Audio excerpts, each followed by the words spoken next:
सुप्रभात। पूर्णत्व प्राप्त पुरुष, पूर्णत्व प्राप्त पुरुष कौन होता है? किसको कहते हैं? कैसे बनता है? कहाँ होते हैं? ये सब समझने और देखने की चीज़ें कि ऊपर नीचे और चारों ओर अथवा मध्य में जितने भी दुखदायक कर्म हैं उन्हें त्याग कर जो विचार पूर्वक वर्तता है, जिसने माया, मान, क्रोध और नाम रूप को नष्ट कर दिया है, उस पूर्णत्व प्राप्त पुरुष को परिव्राजक कहते हैं। वो पूर्णत्व प्राप्त पुरुष है। अभ्यासी को सत्संग में जाकर अदब से ऐसी जगह और ऐसी इस तरह से बैठ जाना चाहिए मानो वो किसी चीज़ के ध्वनि व इंतजार में। सब ओर से मन व तबीयत को हटाकर केवल सदगुरुदेव की तरफ ही रखना चाहिए। चुपचाप साधारण रूप से सिद्धासन पर बैठकर अपने हृदय दिल पर मनोसूरत को लेकर जमाना चाहिए। क्योंकि हृदय में आत्मा का स्थान है और उसमें आत्मा का चैतन्य शक्ति वास करती है, इसलिए मनोध्यान से हृदय में ही केवल हृदय की जुबान से मालिक की याद व स्मरण करना चाहिए। इसमें ख्याल रहे कि मानो नाम को याद व सुमरन के रूप में नामी को बड़े प्रेम से पुकारती। ये सिद्ध बात और प्राप्ति का बड़ा सरल तरीका है।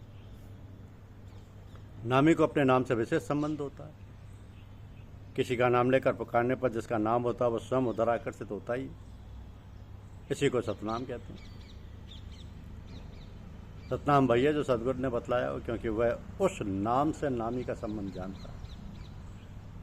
जब इस साधन में अर्थात मन को हिम्मत बांधकर ईश्वरीय शक्ति धार से खींचकर हृदय पर लगाते हैं और प्रेम के आवेश में हृदय की जुबान पर से परमात्मा का नाम लेकर या धुनी बांधकर उसको पुकारते हैं, तो यह बहुत आवश्यक है कि दृष्टि की पूरी एकाग्रता भी भीतर ही हृदय पर नामी के मिलन या खबर पर लगी रहे और कान भी अंतर ही में हृदय की दुखी पुकार में लगे रहे।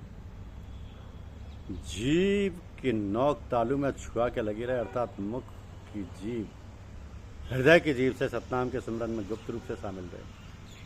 आँख, कान, मुख पर इस प्रकार 3 बंद लगाकर अंतर में हृदय में सूरज शब्द का अभ्यास जारी रहे। नाम से नामी के मिलन का आंतरिक भाव भी दिल में बना रहे और आत्मिक हिलकोर व टंकोर में नामी की सत्ता का उच्चारण होने लगे। परंतु संत श्री नानक देव जी ने भी इस बात पर प्रकाश डाला है कि 3 बंद लगाए के सुन अनहद टंकोर, नानक सुन समाधि में नहीं सांझ नहीं भोर।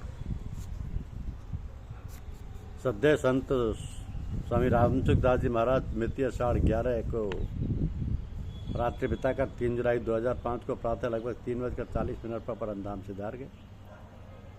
तो पिछले लगभग 4 वर्षों से वे भगवती गंगा के तट पर स्वर्गाश्रम स्थित गीता भवन में निवास कर रहे थे। इस अवधि में विभिन्न क्षेत्रों से पधारे हुए भक्तजन उनके सत्संग का लाभ उठाते थे। श्रद्धेय स्वामी जी त्याग एवं वैराग्य की प्रतिमूर्ति थे, परंतु प्रशंसा और बड़ाई के घोर विरोधी थे। अतः उनके संबंध में कुछ भी प्रशंसा नहीं करनी चाहिए। उनके सामने कुछ वर्ष पूर्व गीता जयंती को उन्होंने एक वसीयत लिखी थी जो कि साधकों के लिए अनुकरणीय है कि श्री भगवान की असीम हेतु की कृपा से ही जीव को मानव शरीर मिलता है। इसका एकमात्र उद्देश्य केवल भगवत प्राप्ति है। परंतु मनुष्य शरीर को प्राप्त करने के बाद अपने मूल उद्देश्य को भूलकर शरीर के साथ दृढ़ता से तादात्म्य कर लेता है और इसके सुख को ही परम सुख मानने लगता है। तो शरीर को सत्ता और महत्ता देकर उसके साथ अपना संबंध मान लेने के कारण उसका शरीर में इतना मोह हो जाता है कि उसका नाम तक उसको प्रिय लगने लगता है। शरीर के सुखों में मान बढ़ाई का सुख सबसे सूक्ष्म होता है। इसकी प्राप्ति के लिए वह झूठ, कपट, बेईमानी आदि दुर्गुण, दुराचार भी करने लग जाता है। शरीर के नाम में प्रियता होने से उसमें दूसरों से अपनी प्रशंसा, स्थिति की चाहना रहती है। वह चाहता है कि जीवन पर्यंत मेरे को मान बढ़ाई मिले और मरने के बाद मेरे नाम की कीर्ति हो। तो वह ये भूल जाता है कि केवल लौकिक व्यवहार के लिए शरीर को रखा हुआ नाम शरीर के नष्ट होने के बाद कोई अस्तित्व नहीं रखता। इस दृष्टि से शरीर की पूजा, मान, आदर एवं नाम को बनाए रखने का भाव किसी महत्व का नहीं। परंतु शरीर का मान, आदर एवं नाम की स्थिति, प्रशंसा का भाव इतना व्यापक है कि मनुष्य अपने तथा अपने प्रियजनों के साथ तो ऐसा व्यवहार करते ही हैं, प्रत्युत जो भगवदाक्षा महापुरुष वचन तथा शास्त्र मर्यादा के अनुसार सच्चे हृदय से अपने लक्ष्य या भगवत प्राप्ति में लगे रहकर इन दोषों से दूर रहना चाहते हैं, उन साधकों के साथ भी ऐसा व्यवहार करने में लग जाते हैं। तो उन साधकों का शरीर निष्प्राण होने पर भी उसकी स्मृति बनाए रखने के लिए उस शरीर को चित्र में आबद्ध करते हैं एवं उसको बहुत ही साज सज्जा के साथ अंतिम संस्कार स्थल तक ले जाते हैं। विनाशी नाम को अविनाशी बनाने के प्रयास में वे उस संस्कार स्थल पर छतरी, चबूतरा या मकान या स्मारक आदि बना देते हैं। इसके सिवाय उनके शरीर से संबंधित एक पक्षीय घटनाओं को बढ़ा चढ़ाकर उनको जीवनी, संस्मरण आदि के रूप में लिखते हुए प्रकाशित करवाते हैं। कहने को तो अपने आप को उन साधकों के श्रद्धालु कहते हैं, पर काम वही करते हैं जिसका भी साधक निषेध करते हैं। श्रद्धा तत्व अविनाशी है, अतः उन साधकों के अविनाशी सिद्धांतों तथा वचनों पर ही श्रद्धा होनी चाहिए, ना कि विनाशी देह या नाम में। नाशवान शरीर तथा नाम में तो मोह होता है, श्रद्धा नहीं। परंतु जब मोह श्रद्धा का रूप धारण कर लेता है तब ये अनर्थ होते हैं।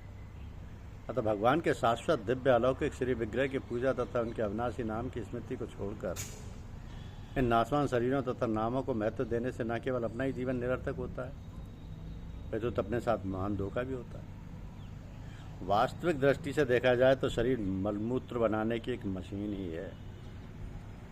इसको उत्तम से उत्तम भोजन या भगवान का प्रसाद खिला दो, ये तो मल बनकर निकल जाएगा।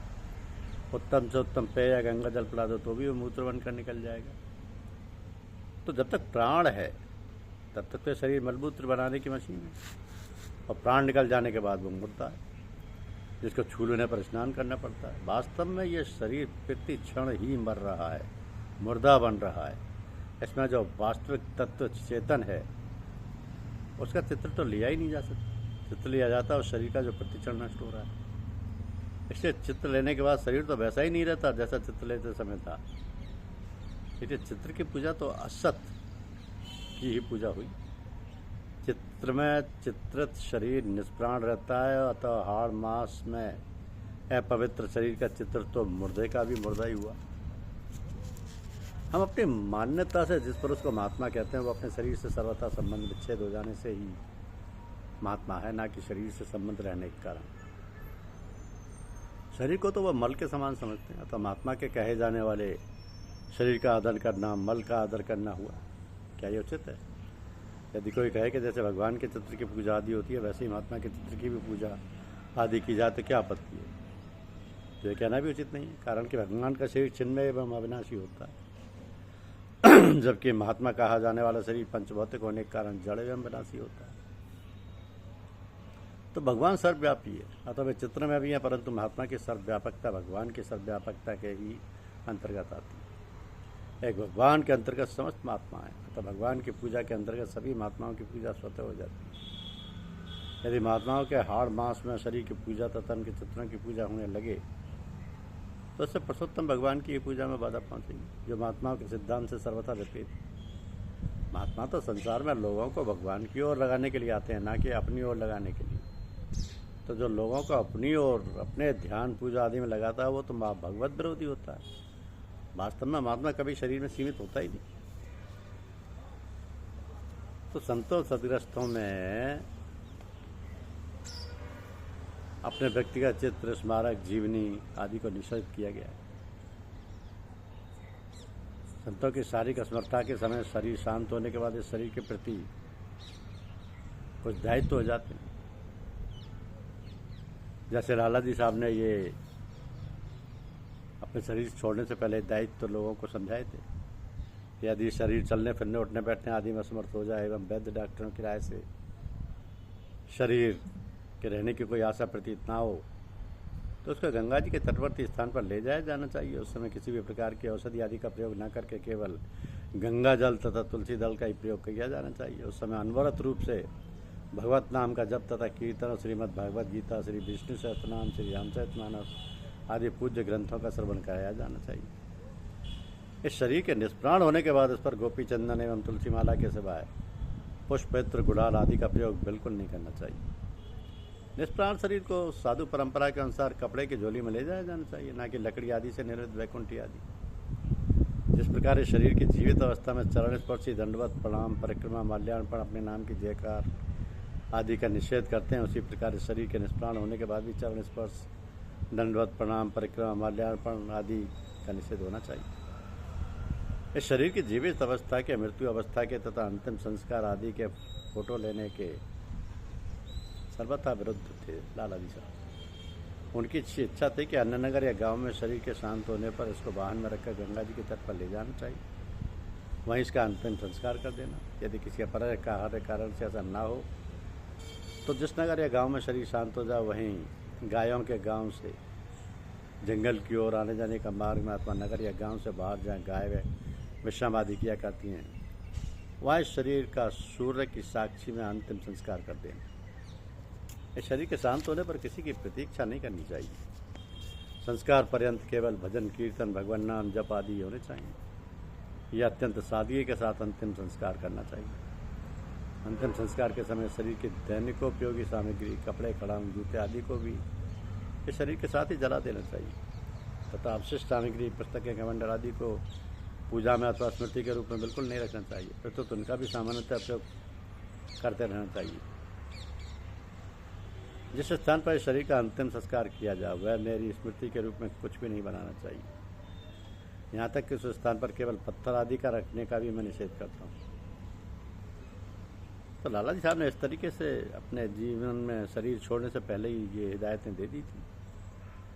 अंत में उन्होंने ये भी कहा कि मैं अपने परिचित सभी संतों एवं सदग्रस्तों से विनम्र निवेदन करता हूँ कि जिन बातों का मैंने निषेध किया उनमें किसी भी स्थिति में नहीं किया जाना चाहिए। उनको इस शरीर के शांत होने पर इन निर्देशों के विपरीत आचरण करके तथा किसी प्रकार का विवाद विरोध मतभेद झगड़ा वितंडावाद आदि अवांछनीय स्थिति उत्पन्न करके अपने को अपराध एवं पाप का भागी नहीं बनाए।